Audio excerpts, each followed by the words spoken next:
ध्यान दें, ये जो आपका सवाल का सिद्धांत वो ऊपर स्क्वायर पर कार्य प्रोजेक्ट या किसी तथा गुणांकों के बीच संबंध की सत्यता की जांच कीजिए। इसमें जानते हैं कि 4 नंबर का जो सवाल है हर काम में पेपर में आपको मिलता ही है।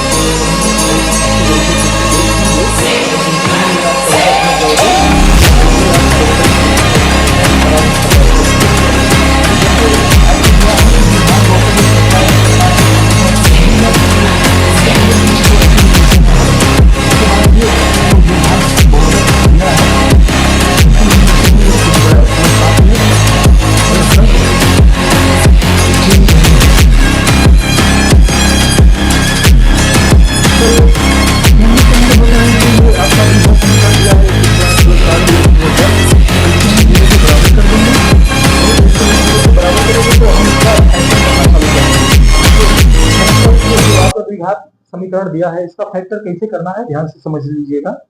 जैसे इसमें आपको दिख रहा होगा 3 पद, 1, 2 और 3। इसको मैं पहला मान लेता हूं, इसको दूसरा मान लेता हूं और इसको तीसरा मान लेता हूं। इसमें प्रक्रिया क्या अपनाया जाता है, ये जो पहला वाला पद होता है वो तीसरा वाला पद होता है, इसमें हम लोग मल्टीप्लाई करते हैं। मल्टीप्लाई करने पर हमको ये पता चलता है कि बीच वाले पद को कैसे तोड़ना है 2 भाग में, ठीक है ना। क्योंकि ये जो बीच वाला पद होता है इसी को हम अलग अलग फिल्टर करते हैं। तो देखिएगा, अगर मैं पहला वाला और गुणा तीसरा वाला, जब पद का गुणा करूंगा तो पहला वाला पद जो आपका है एक्स स्क्वायर और गुणे में जो लास्ट वाला पद है आपका 10 है। तो जब 10 का एक्स स्क्वायर में गुणा होगा तो 10 एक्स स्क्वायर मिलेगा। अब इस 10 एक्स स्क्वायर को हमको 2 भाग में ऐसा कर देना है कि मतलब ये जो 7 एक्स है इसका 2 भाग हो जाए। तो देखिएगा 10 का जो फैक्टर होगा, एक देखो 10 का हम 2 फैक्टर कर सकते हैं 2 और 5 में, क्योंकि 2 और 5 का गुणा करोगे तो 10 होगा और 2 और 5 को जोड़ोगे तो कितना होगा आपका 7 होगा। क्योंकि इसमें x है तो हम लोग इसको करेंगे 2x और दूसरा क्या करेंगे 5x।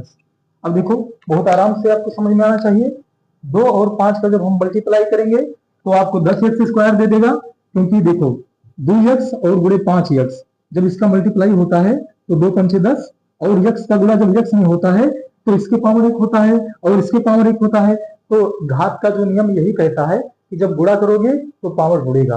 तो जैसे देखो x का x में गुणा करोगे तो x स्क्वायर हो जाएगा।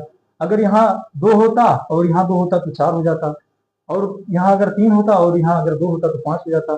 तो ऐसे करके हम लोग इसको समझते हैं। अब आपने देखा कि जो आपका पहला वाला पद था और तीसरा वाला, उसका मल्टीप्लाई करने पर हमको मिला 10x स्क्वायर। अब 10 का जो 2 खंड हुआ, एक आपका 2x और दूसरा 5x आया। अब इसको हम इसमें